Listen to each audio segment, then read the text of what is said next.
Would I recommend Kaleido paint line for art toys, designer toys, and collectibles? The short answer is yes. And here's why. Since I started making designer toys, I've painted with just about everything. For my first designer toys, I used rattle cans and Montana cans to be precise. And it was a learning experience. And then I got into airbrushing. And my first paint that I used for airbrushing was Vallejo. And it was a love-hate relationship. The primer had a bit of problems. You need to get the thinning just right. And then I found out about Vallejo Air, and then it got a bit easier. And then I discovered Mr. Hobby, and I fell in love with airbrushing again. I loved them because the thinner was great, the surface primer, the surfacer was just amazing, and it's still, till today, it's one of my best primers that I use on every single project. And then I learned about Tamiya. And that's where I stopped looking for other types of paint. Because between Mr. Hobby and Tamiya, I kind of had the perfect system from thinner to primer to a very good palette of colors. The whole system just worked for me. And I wasn't looking for a new type of paint. And then Gaahleri reached out and asked if I would like to test out their new line of paint called Kaleido. I was curious because I've been using their airbrushes for a while now. They're pretty amazing. I thought I would give these a try. It's been a while since I made a video for Gaahleri, so let's get this out of the way. This video is not sponsored. Gaahleri didn't pay me. They don't get to see the video before I publish it. All opinions in this video are my own. They did send me the paints to review and test out, and I get to keep them. There is an affiliate link below if you would like to help out this channel so I can keep making these videos. Here's how I handle everything that gets sent to me.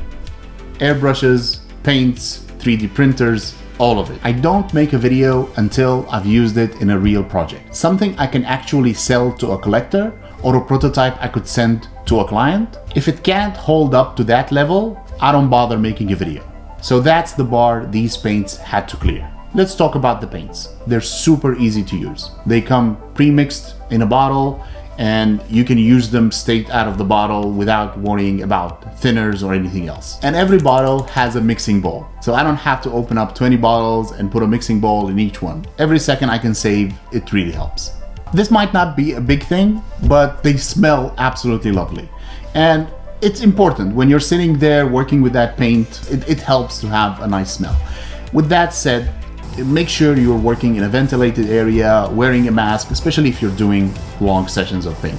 But if you're doing small parts or you're doing shadows and highlights or you're working at a desk and not at a paint booth, you should be fine. And I'm actually thinking about installing a small compressor on my desk so I can have it handy when I'm hand painting. And Gaahleri, if you're watching this, I know you have a mini compressor and I would love to test that out. Here's the question that I had when these paints showed up. Will they work with my current system? Because I've got a lot of bottles of primer, I got a lot of sealer, I got a lot of paint that I'm not gonna throw away. I still love using my Mr. Hobby and I still love using Tamiya and I still use Vallejo for hand painting. So I need something that could work with my current setup. In the project, I put it through the works. I primed initially with Mr. Surfacer that I usually do with the Mr. Surfacer 500. And then I used their primer on top of Mr. Surfacer. And then I used the Kaleido paints and then I sealed it with the Vallejo sealer. And I'm impressed. The whole stack just worked beautifully.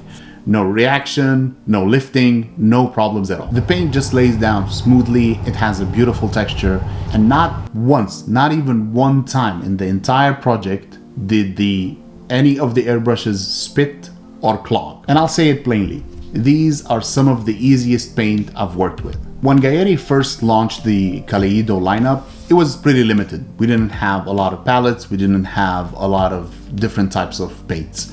Now, after a year, we have clear, we have Kaleido matte, we have Kaleido metallics, we have the initial ones, Kaleido mech, Kaleido auto, and Kaleido basic. And that's what moved it from interesting to actually useful. To have that lineup or to have that different type of textures from matte to metallic to auto in one system, it really helps a lot. I want to be clear though, I haven't replaced anything. Mr. Hobby and Tamiya are still there and I'm still using them as I used to. Kaleido paints just sit beside them. I use them more than I expected to. Gaahleri does this big sale every year. It's called Gaahleri Day. and it runs until the 15th of September. They have discounts up to 48% and flash sales throughout the month. So if anything in this video made you curious, that's your window. Link in the description. The shot you saw in this video come from one project that I did of a robot called the Hound. And if you want to check out the sculpting, the 3D printing, and all the process, check out the link in the description. And I've got 2 more videos coming after this one. One is going to be a roundup of all the airbrushes I've used from Gaahleri, and which is my favorite one after all this time. And the other one, I'm going to show you the paint shaker that I'm really excited about. See you in the next one. Resin,